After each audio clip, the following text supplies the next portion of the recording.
Bonjour à tous et bienvenue à cette table ronde qui a pour thème taux et inflation, quels investissements privilégiés. Il s'agit d'une initiative de CBC. Alors vous le savez tous, on a connu et on connaît toujours une crise liée à la pandémie. L'inflation est repartie à la hausse en mars dernier. Les taux d'intérêt frémissent, mais l'argent placé sur votre compte d'épargne perd son pouvoir d'achat. Alors comment faire pour maintenir la valeur de son épargne? Bref, comment investir efficacement? Eh bien, pour répondre à cette question, j'ai rassemblé autour de cette table Xavier Fallat. Vous êtes directeur général banque privée chez CBC. Bonjour. Bonjour et bonjour à tous nos auditeurs. Merci. Michel Ernst, vous êtes stratégiste Action Senior, banque privée chez CBC également. Tout à fait.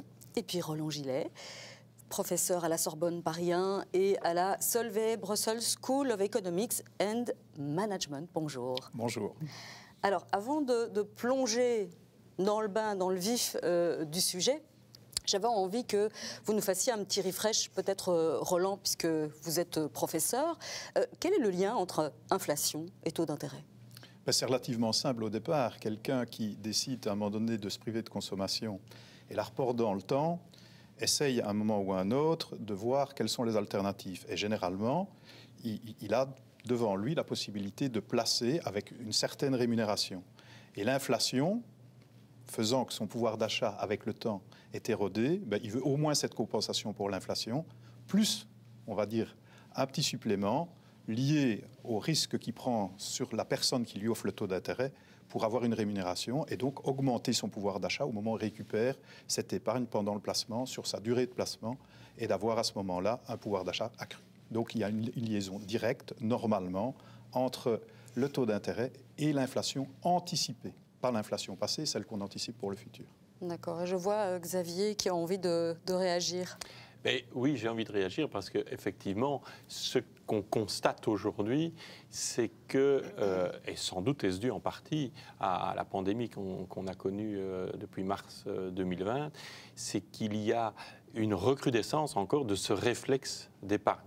On a atteint aujourd'hui un montant jamais connu de 295 milliards et qui s'est accru plus vite que jamais puisqu'il y a eu une augmentation de 15 milliards sur la seule année 2020.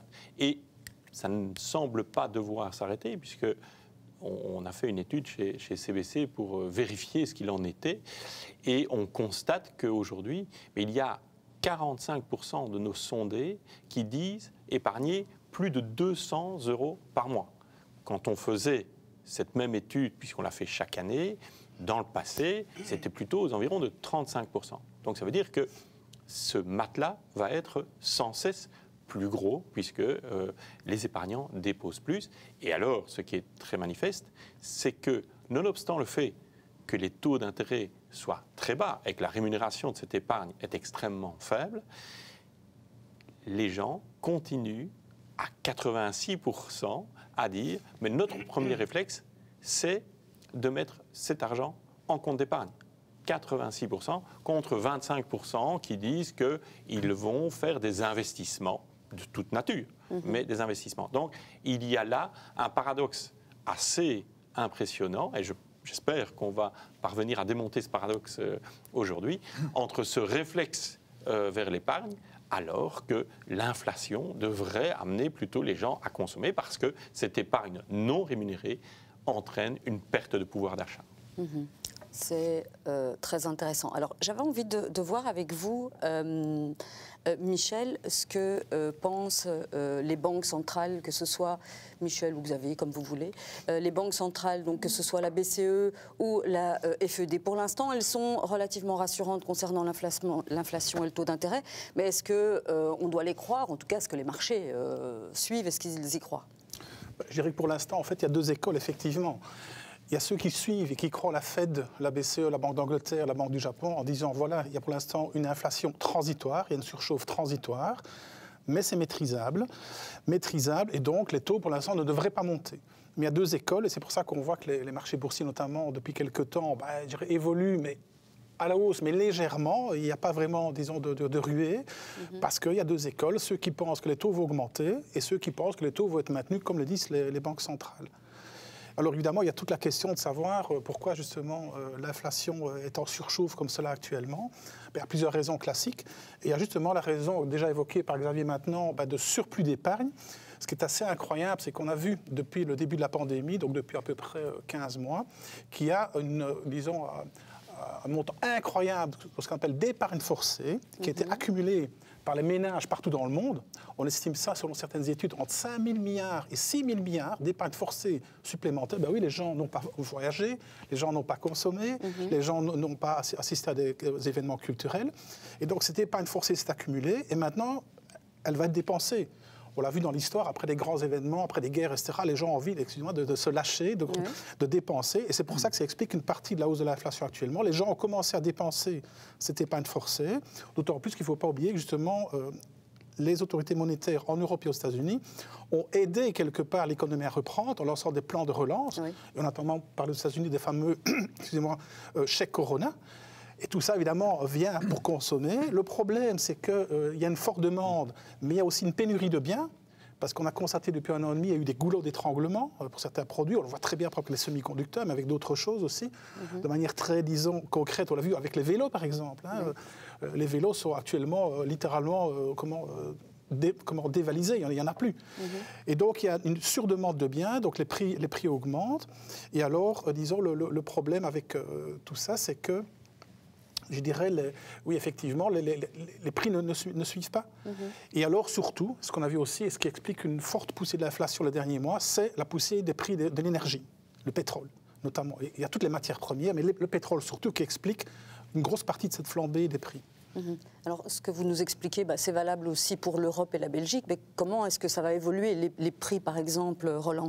Et c'est de toute façon très difficile à dire vers où les prix vont aller, mais dans un premier temps, on est tous d'accord, je crois, que les prix risquent d'augmenter, déjà parce que les composants qui vont faire les produits finis augmentent, les matières premières notamment, les prix du pétrole, et le fait qu'il y ait une demande qui va venir.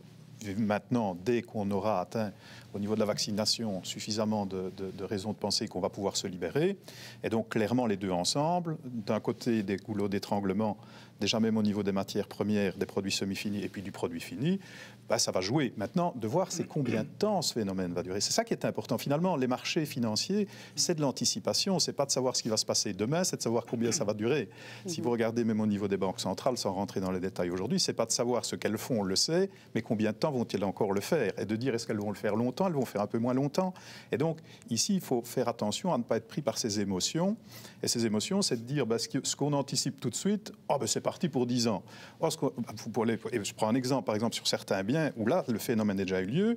Vous avez vu que la pandémie, dans la région où j'habite, l'Ardenne, c'est clair que dans tous les petits villages, si vous trouvez encore une maison à vente aujourd'hui, vous êtes très fort, mais parce que des gens ont fait le pari, notamment les gîtes, qu'il fera toujours aussi beau dans les Ardennes que l'année dernière et que les gens seront privés des possibilités d'aller à l'extérieur pendant longtemps. On verra par la suite si effectivement ils avaient raison. Donc je crois que sur certains biens, il ne faut pas se gargariser de l'euphorie ambiante, il faut bien regarder que ces goulots, parce qu'on a quand même une forte productivité dans certaines zones, où réellement, une fois que l'économie va remarcher, le télétravail va être moins important et les matières premières vont pouvoir quand même aussi, n'oublions pas quand même qu'on part d'un point beaucoup plus bas que ce qu'on était avant la pandémie et que donc il n'y a aucune raison qu'on ne puisse pas à un moment donné régler le circuit de distribution. Par contre, combien de temps est-ce que ça va durer? Est-ce que ça va être, comme certains disent, une panic inflation pendant un certain temps? Ça ne serait même pas choquant, et c'est ce que disent pour le moment les autorités monétaires, si ça ne dure que très peu de temps.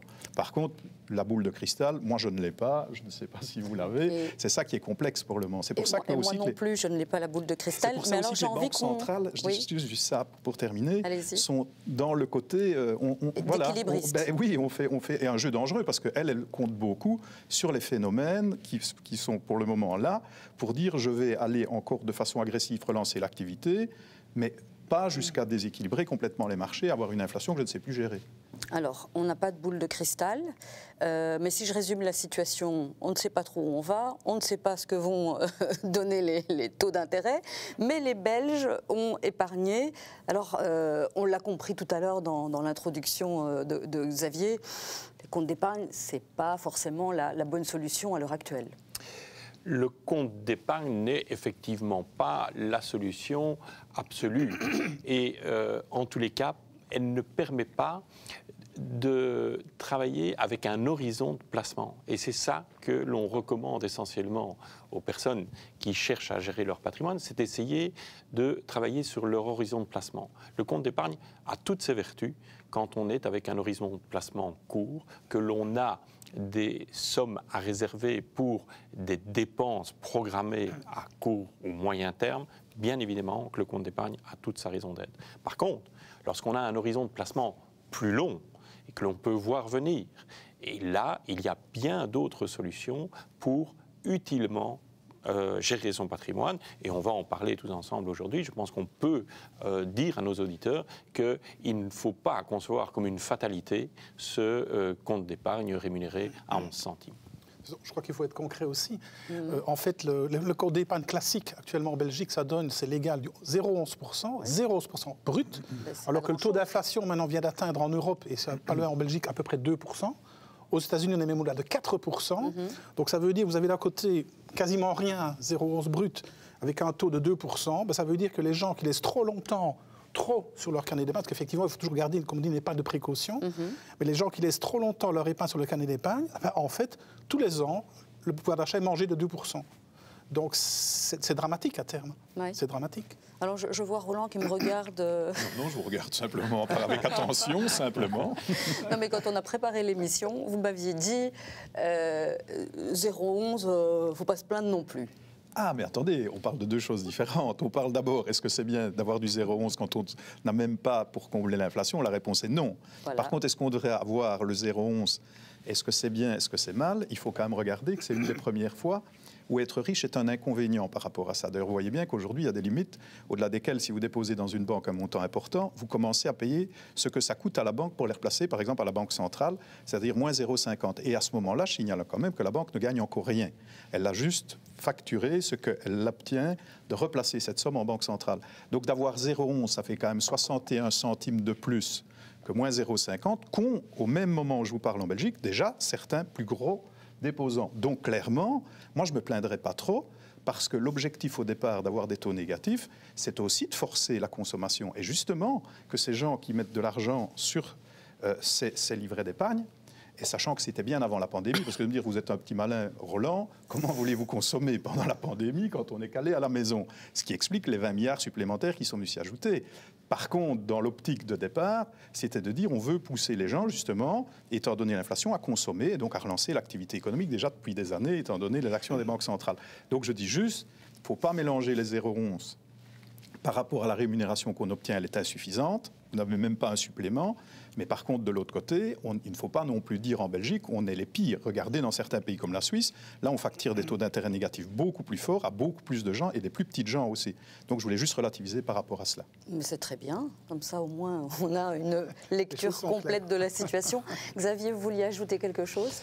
Mais je voulais dire, parce que je pense qu'on ne doit pas non plus se dire qu'on est totalement dans le brouillard. Il y a des déclarations qui sont faites par le président de la FED, par le président de la BCE, qui indiquent clairement que leur volonté est de maintenir des taux d'intérêt bas. Et ça, il faut qu'on en soit conscient. Et notre anticipation, en tous les cas, dans le groupe KBC, c'est que ces taux d'intérêt vont rester bas. Alors, bien sûr, pas de boule de cristal et pas de certitude à très long terme, mais dans un proche avenir, vu ces déclarations, vu le fait que, par exemple, aux États-Unis, la Fed se concentre avant toute chose sur l'emploi. Avant de regarder l'inflation, il regarde l'emploi. Et le rôle de la Fed, c'est de vérifier que sa politique monétaire doit garantir le plein emploi. Et on n'y est pas encore. Donc certainement, la politique accommodante de la Fed va se maintenir pour permettre encore à l'économie ce rebond qu'elle doit faire depuis la pandémie. Donc je n'aimerais pas qu'on retienne, que nos auditeurs retiennent qu'on est dans le flou. Je pense qu'il y a des formes de certitude qui sont relayées par les autorités monétaires et qui nous permettent de penser que les taux d'intérêt vont rester bas encore un certain moment. Nonobstant, bien sûr, le phénomène de l'inflation qu'il faut garder au coin de l'œil et il faut y être attentif. Mais notre credo est aussi de dire que l'inflation connaît plus une hausse momentanée qu'une hausse structurelle. Voilà, c'est pour ça que vous me voyez peut-être tiquer quand vous disiez on est dans le flou complet. Moi, je trouve quand même que on sait paramétrer les choses. Un flou maîtrisé. Voilà. Alors, donc, si je comprends bien, les taux d'intérêt vont rester relativement bas un certain temps, puisque les banques centrales font en sorte que ça reste comme ça. Alors, moi, je dirais que le taux d'épargne, n'est plus très intéressant. Quid des obligations? Alors, je me tourne vers Michel. Les obligations, je dirais là également, il n'y a rien à faire. Les taux sont bas, donc je dirais ce n'est plus aussi intéressant que par le passé, où certains, parfois, clients rappellent qu'ils avaient du 10-12%. Ben oui, évidemment, mais l'inflation était beaucoup plus élevée. Pour donner un exemple, l'État belge vient de refaire appel au marché il y a 2 jours. Et sur le 10 ans, donc à échéance 2031, ils offraient quelques centimes. Quelques centimes, donc c'est rien du tout. Si on prend, alors, outre les obligations d'État qui ne rapportent pas grand-chose actuellement, si on prend ce qu'on appelle les obligations corporate, donc celles des entreprises, là, je dirais c'est binaire.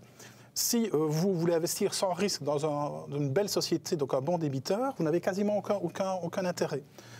Si vous investissez dans un mauvais débiteur, là où vous aurez, oui, un coupon plus important, mais vous avez le risque sur le débiteur. Donc, je dirais les obligations classiques actuellement, ce n'est pas intéressant du tout, ou très peu, je dirais.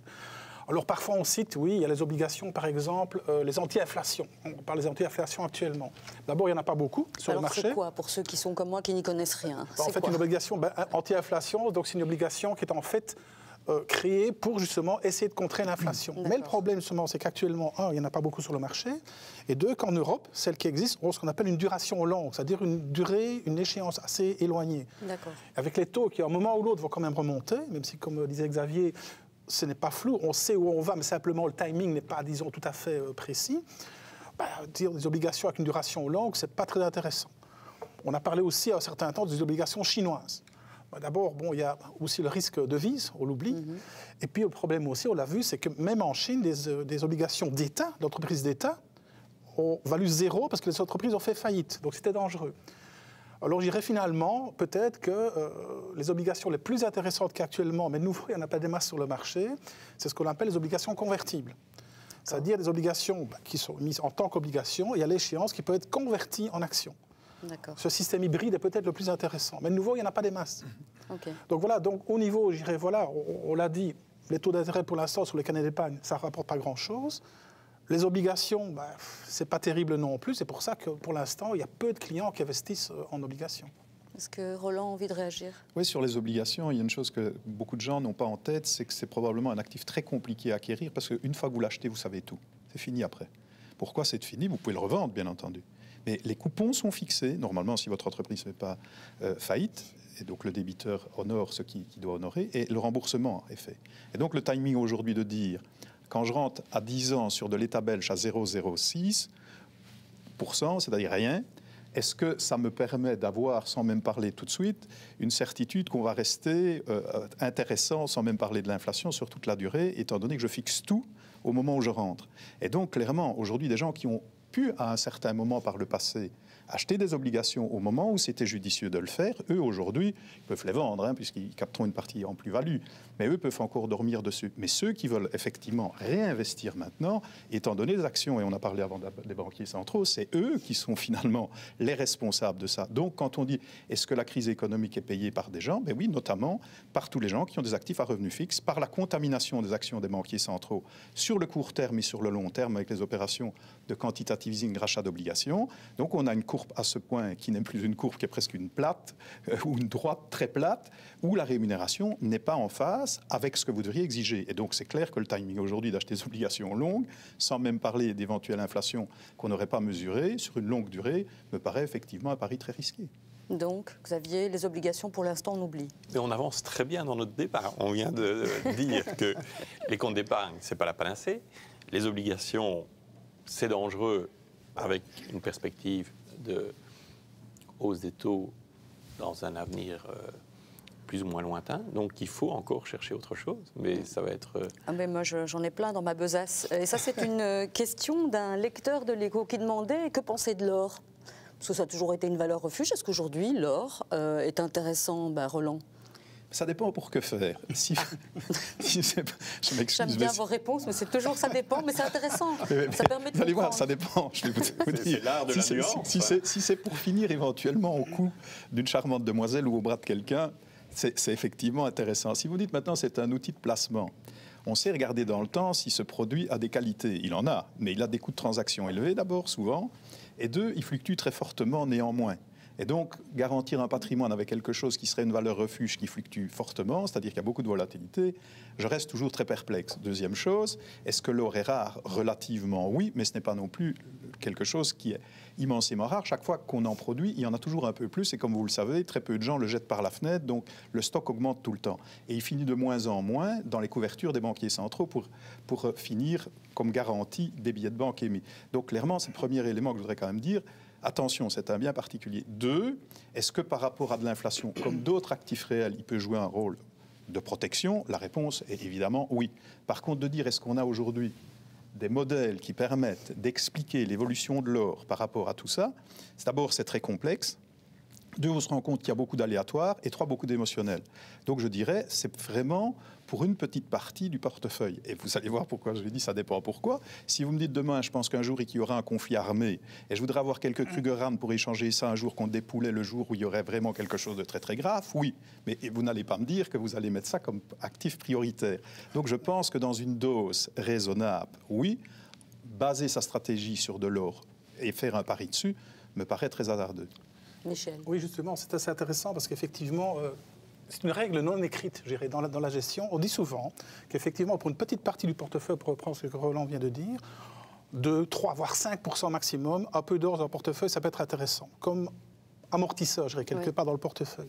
Mais il ne faut jamais oublier d'abord que l'or ne procure aucun intérêt, aucun dividende. Donc, quand on achète de l'or, il faut espérer que le prix de l'or va monter pour avoir une plus-value. Or, le problème, comme l'a très bien dit Roland, c'est que ça fluctue.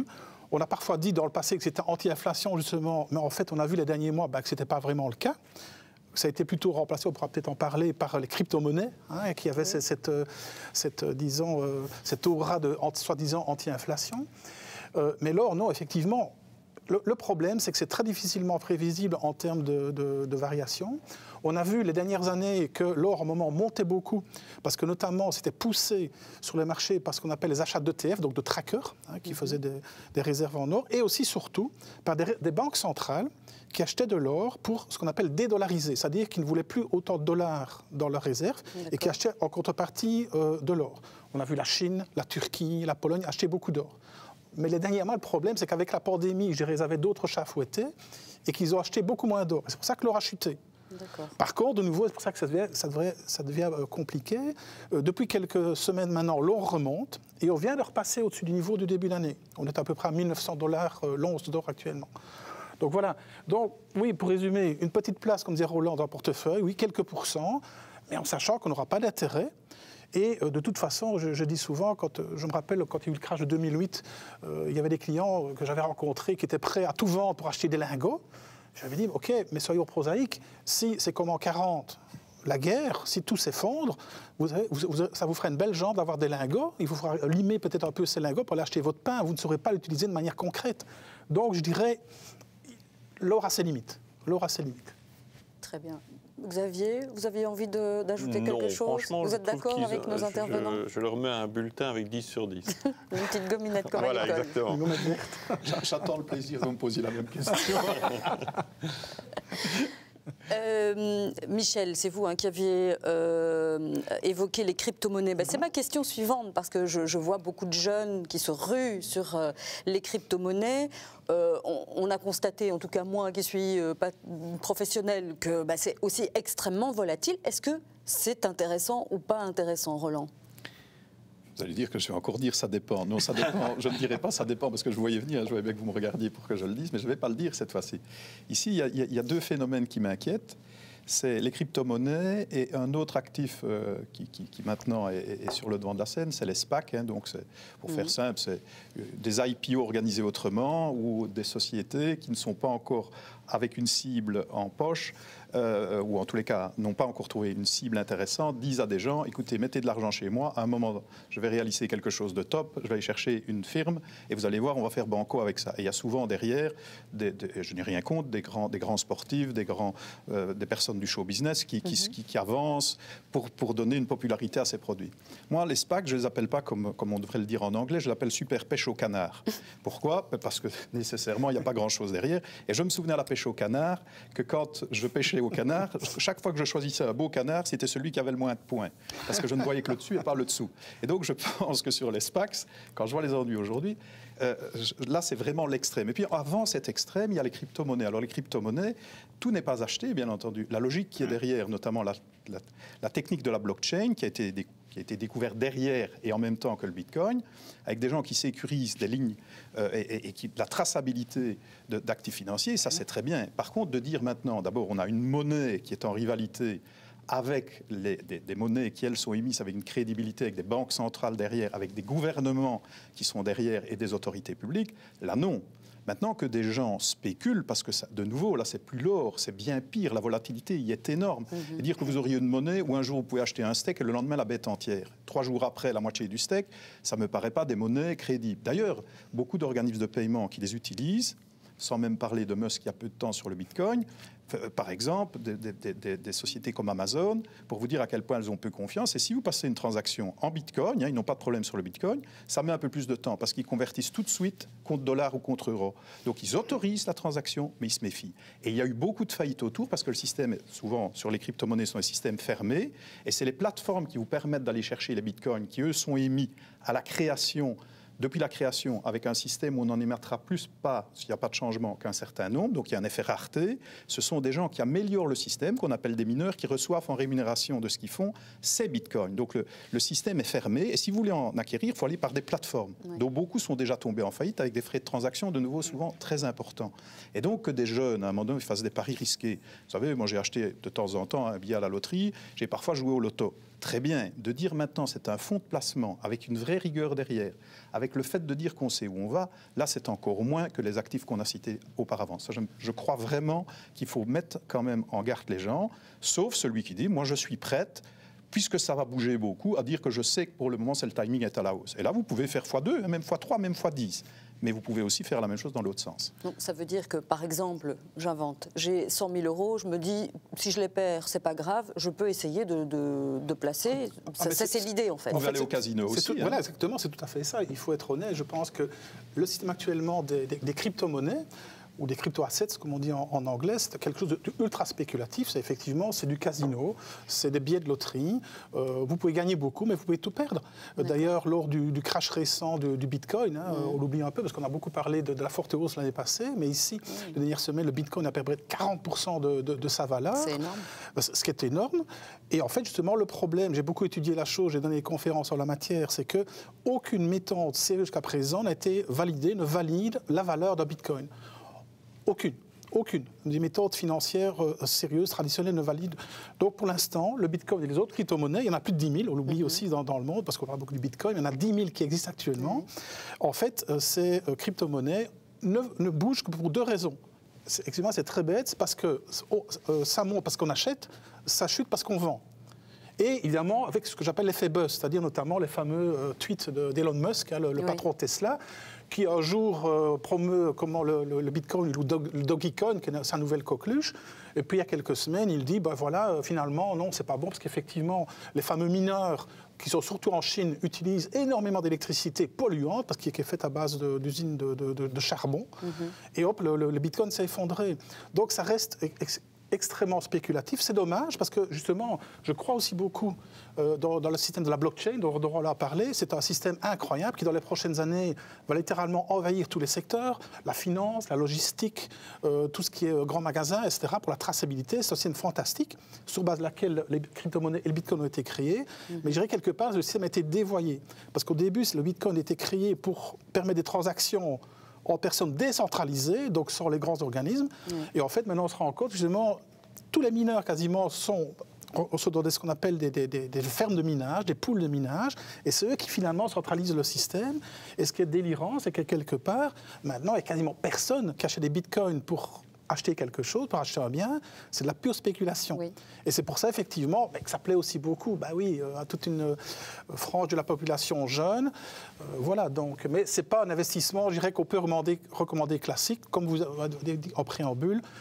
Si vous investissez là-dedans, dites-vous que vous allez peut-être tout perdre. C'est possible. Xavier.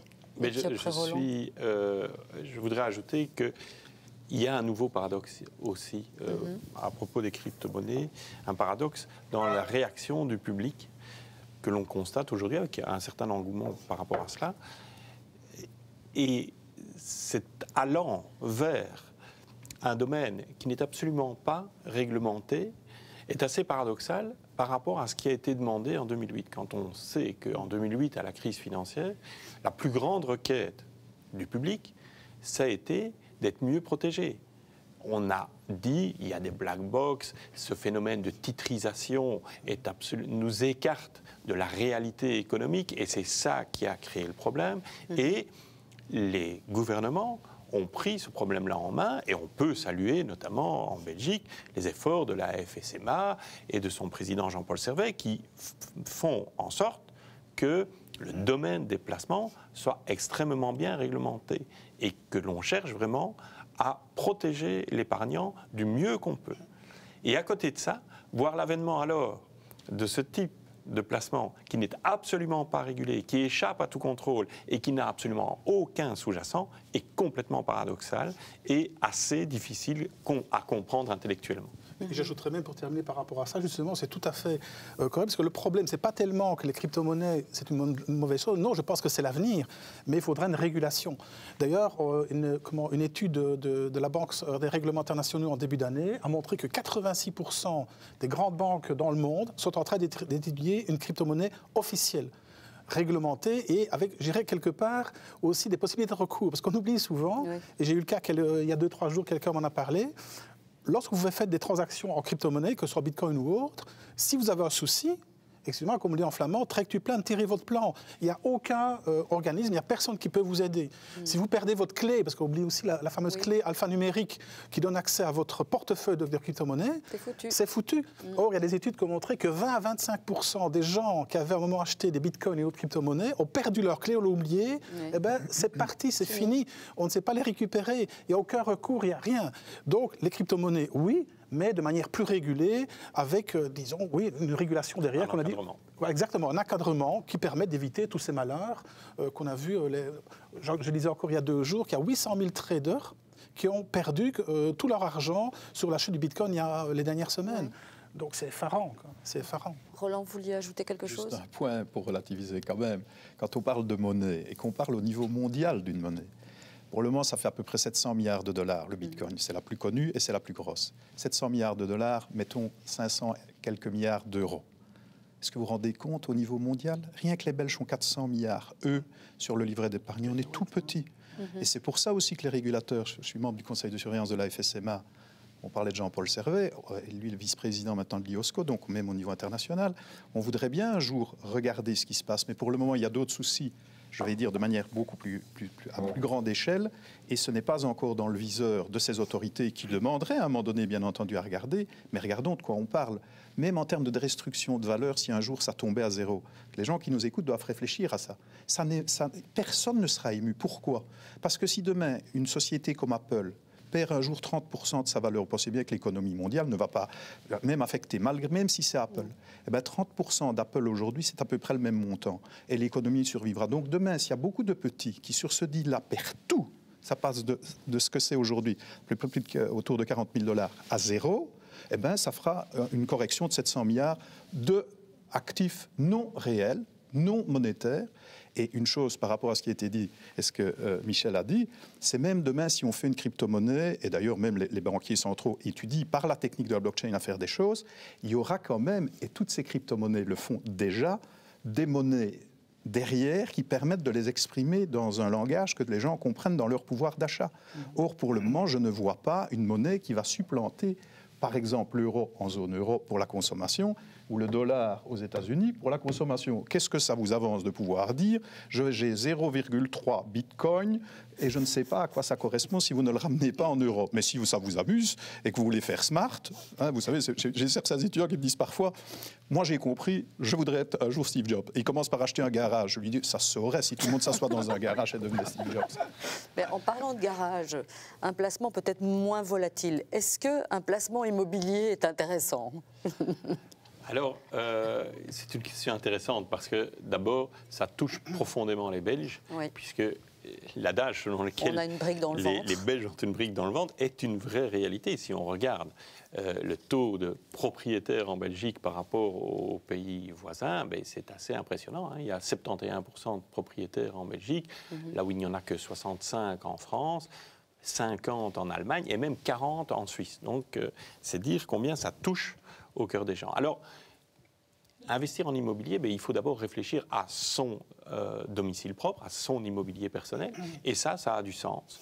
Parce que aujourd'hui, pour acquérir une maison, il faut faire un effort propre plus important que ce qu'il y avait par le passé. C'est assez logique, c'est une recommandation de la Banque centrale européenne pour éviter qu'il y ait surchauffe sur les prix de l'immobilier. Donc concrètement, ça veut dire qu'on doit avoir un apport, un pourcentage de la valeur de la maison, plus les frais. Effectivement, aujourd'hui, si vous voulez acheter une maison, vous devez imaginer avoir de l'ordre de 25%, puisqu'il y a les frais de notaire, plus une partie de la valeur de l'immeuble à pouvoir financer par soi-même. Et donc, vous pouvez compter que le banquier vous prêtera 80 à 90% de la valeur de l'immeuble, hors frais de notaire. Donc, épargner pour être à même de faire cet effort propre, ça a vraiment du sens. Ça, c'est une première chose à dire. Deuxième chose, diversifier ses investissements en étant soi-même investisseur immobilier pour acheter un immeuble de rapport, que ce soit un appartement, que ce soit une maison que vous envisagez de louer, c'est également une tentation assez fréquente chez le Belge parce que ça se mérite de vous offrir un rendement, un revenu, je ne dirais pas un rendement, un revenu régulier. Mais si on regarde alors maintenant le rendement à proprement parler de ce type de placement, ben on va vite être déçu.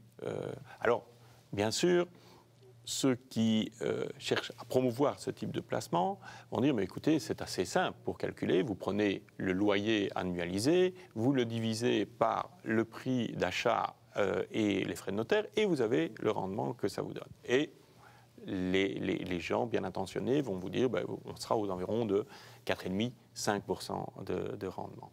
Mais ce qu'ils oublient, c'est qu'au-delà du prix d'achat et des frais de notaire, il y a bien d'autres frais encore. Il y a les frais de gestion de l'immeuble, il y a les frais d'entretien, il y a l'éventuelle vacance locative entre deux locataires, il y a les impôts, le précompte immobilier. Et toutes ces choses s'ajoutent à votre coût initial, de telle manière que, d'après des études très sérieuses qui ont été menées, on arrive à un rendement net de l'ordre de 2%. Et là, c'est bien sûr beaucoup moins intéressant si on le compare, et j'espère qu'on y viendra parce que ça reste, à mon avis, la bonne chose à faire quand on a un patrimoine, c'est de s'intéresser au marché d'actions et à tous les produits qui parviennent à donner accès à ces marchés de manière suffisamment diversifiée. Si on compare, ben on voit alors qu'il y a une forte différence. Je laisserai Michel en parler mieux que je ne pourrais le faire, mais je vous donne, puisque je vous ai donné des rendements, et je donne bien sûr des rendements du passé, et je ne peux en rien dire qu'il en sera de même pour l'avenir, mais c'est quand même très intéressant de constater que le rendement des actions sur les 20 dernières années, alors qu'on a passé des moments extrêmement difficiles comme 2008 que je rappelais tout à l'heure, ou ceux qu'on a passés en mars de l'année passée, on a un rendement net de 5% sur ce marché d'actions en regard de ce dont je vous parlais tout à l'heure, les 2%. Alors maintenant, dernière chose à propos de l'immobilier, enfin je laisserai Michel et Roland. Sinon on n'aura plus le temps de parler des actions. C'est terrible, c'est terrible. On s'amuse trop bien. Non, dernière chose, l'immobilier peut avoir son intérêt sous une autre forme, c'est l'immobilier papier, c'est les investissements dans des sociétés qui elles-mêmes sont investisseuses professionnelles dans des domaines de l'immobilier. Et là, effectivement, on peut y voir de très beaux rendements. Et en Belgique, on est des spécialistes, ce sont les fameuses CIR, qui, effectivement, peuvent avoir de l'attrait. Et là, il faut encore pouvoir bien screener, discriminer ce qui est bien de ce qui est moins bien. Il est clair qu'aujourd'hui, il y a des secteurs de l'immobilier qui sont plus porteurs que d'autres. Vous savez qu'avec le télétravail, le secteur des bureaux est sans doute un peu plus à regarder à la loupe et plus dangereux. Par contre, le résidentiel a énormément d'atouts, comme le rappelait Roland tout à l'heure. Voilà donc ce que je peux dire de l'immobilier. Alors, ça nous mène tout droit aux actions, parce que c'est tout ce qui nous reste à explorer. Alors, Michel, on a compris de ce que vient nous dire Xavier, que c'est finalement le seul endroit où on pourrait avoir quelque chose de rémunérateur. Est-ce que je me trompe? Non, c'est tout à fait correct. Et j'oserais même dire plus que jamais. D'ailleurs, on cite souvent le fameux effet TINA, donc en anglais, there is no alternative. Il n'y a pas d'alternative. Parce qu'on l'a vu, les carnets d'épargne, les obligations, l'or, les crypto-monnaies, bon, c'est ou dangereux ou ça donne rien. Donc il reste les actions. Alors effectivement, comme l'a dit Xavier, on a ici, c'est calculé sur 20 ans, 5% net chaque année. Dans une période où on a eu 2008-2020, on oublie aussi qu'il y a 20 ans, on a eu le crash, ce qu'on a appelé le crash des valeurs Internet. Oui. Donc sur cette période de 20 ans, 3 périodes très difficiles qui ont quand même donné 5%. Si on regarde sur plus long terme, les études américaines, européennes ont montré que, je dirais bon an, mal an, après ça dépend évidemment des types de portefeuille, on peut gagner du 6-7% par an. C'est souvent le chiffre qu'on retrouve, 6-7% par an. En moyenne. Évidemment, avec la volatilité. Et donc, c'est pour ça que je crois qu'il faut arriver alors, quelque part, à la conclusion que, oui, pour l'instant, et c'est clair, et ça va durer probablement encore à certains moments, vu que les taux vont rester bas, il faut être surtout, je dirais, investi en actions. Évidemment, il y a deux possibilités. Soit, je dirais, vous avez le temps, vous êtes spécialisé, vous êtes prêt à passer beaucoup de temps devant votre ordinateur, à lire ce que je fais depuis une trentaine d'années, c'est très chronophage. C'est chronophage. Avoir un portefeuille valeur individuelle, ça prend énormément de temps. En plus, c'est dangereux. C'est dangereux parce qu'il faut savoir capter les bonnes tendances au bon moment. Par exemple, depuis le début de l'année, quel est le secteur qui a le mieux marché? C'est le secteur de l'énergie, les pétrolières. Il fallait bien l'anticiper et savoir sortir aussi au bon moment. Xavier parlait aussi de l'immobilier. Même dans l'immobilier, il y a quelques années, je pouvais dire, oui, toutes les CIR, donc les anciennes SICAFI, sont bonnes. Maintenant, il y a vraiment deux catégories. Il y a les bonnes, je dirais, c'est-à-dire les maisons de repos. Il y a la logistique qui marche très bien. Par contre, inversement, tout ce qui est retail, donc c'est-à-dire le commerce, ne marche pas bien parce que l'e-commerce est là, et on l'a encore vu plus pendant la pandémie. Ce qui ne marche pas bien, effectivement, on peut s'inquiéter, c'est tout ce qui est bureau, parce que le télétravail fait que les bureaux vont être de plus en plus désertés. Donc, il faut savoir bien choisir. Et donc, finalement, je pense que pour un investisseur, j'oserais dire classique, qui n'est pas spécialisé, qui ne sait pas, qui ne veut pas passer des heures à bien scruter son portefeuille, à ne pas se faire des cheveux blancs, parce qu'effectivement, les marchés sont très volatiles, le meilleur moyen, c'est d'avoir un fonds. D'autant plus que maintenant, il y a de plus en plus de fonds thématiques. Donc, si vous aimez, par exemple, je ne sais pas, investir dans l'eau, par exemple, il y a des fonds sur l'eau. Si vous voulez investir dans les technologies, il y a des fonds sur la technologie, etc. Et ça permet, en fait, de diversifier le risque, parce que c'est ça surtout le plus important. Il ne faut pas oublier aussi que depuis 10-15 ans environ, la volatilité sur le marché est de plus en plus grande. Je dis souvent, au début de ma carrière, les marchés évoluaient de manière, disons, cyclique, mais assez cool, si je peux dire. Maintenant, les marchés, c'est comme ça. Ça évolue de manière beaucoup plus forte et beaucoup plus volatile. Donc, de nouveau, individuellement, ça devient compliqué et dangereux. Les fonds, c'est des gestionnaires professionnels qui suivent ça au jour le jour, heure par heure. Un fonds, généralement, c'est 100, 200, 300 lignes différentes, donc c'est diversifié. Donc même s'il y a quelques lignes qui ne se portent pas bien, l'ensemble va bien se porter. Et donc voilà, donc je crois que c'est un peu vers ça qu'il faut aller actuellement. C'est plutôt investir dans quelque chose qui diversifie et qui amortit le risque. D'accord, vous êtes tellement passionné que vous nous avez convaincus. Roland, vous êtes d'accord ou pas? Mais je suis d'accord sur le timing aujourd'hui, étant donné le TINA, étant donné les banquiers centraux, étant donné ce que j'ai dit tout à l'heure sur l'obligation. Sinon, je ne serais pas cohérent. Par contre, il faut quand même se dire, et ça, je pense que les gens doivent avoir ça en tête, c'est la part que vous avez en action. Personne, je crois, sauf à ce que je l'entende autrement, n'imaginait il y a 20 ans être 100% en action. Ni même il y a 10 ans, ni même il y a 5 ans. Donc vous n'avez pas ces 5%. Vous avez les 5% sur la partie en action. Donc si maintenant vous faites 3 à 4% chaque année, en ayant plus ou moins 50% en action et en ayant 50% en obligation, mais c'est déjà très bien par rapport à ce que vous n'avez pas pris dans le nez. Si vous avez pris trop de risques, c'est-à-dire être totalement en action à des moments qui ne sont pas bons, et être totalement en obligation dans des moments qui ne le sont pas non plus. Or, je vous ai dit que dans les obligations, si vous rentrez maintenant, effectivement, vous avez un drôle de pari à 10 ans sur des taux très bas. Donc aujourd'hui, les propos qu'on tient doivent être, à mon avis, normés par la période à laquelle on les dit. Peut-être que dans 5 ans, on vous dira c'est peut-être 60 ou 70% d'obligations qu'il faut.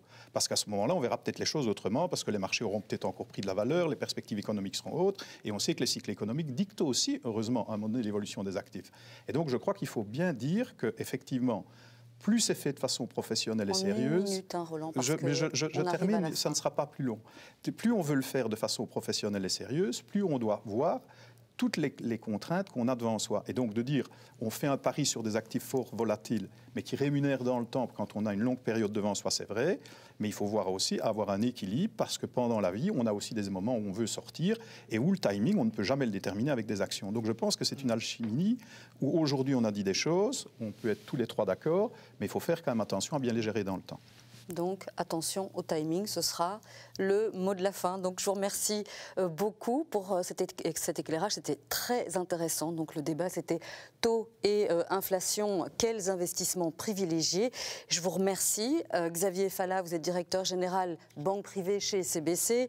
Michel Ernst, stratégiste action senior, banque privée chez CBC, et puis Roland Gillet, vous êtes professeur à la Sorbonne et à la Solvay Brussels School of Economics et Management. Je pense que c'est bien de le dire toute la tirade. Dans tous les cas, parce qu'ils sont beaucoup aussi posé la question pour trouver un nom qui ne soit pas trop long, mais qui résume bien. Écoutez, je vous remercie beaucoup et je remercie nos spectateurs, ceux qui nous ont suivis jusqu'ici, et je vous dis à très bientôt.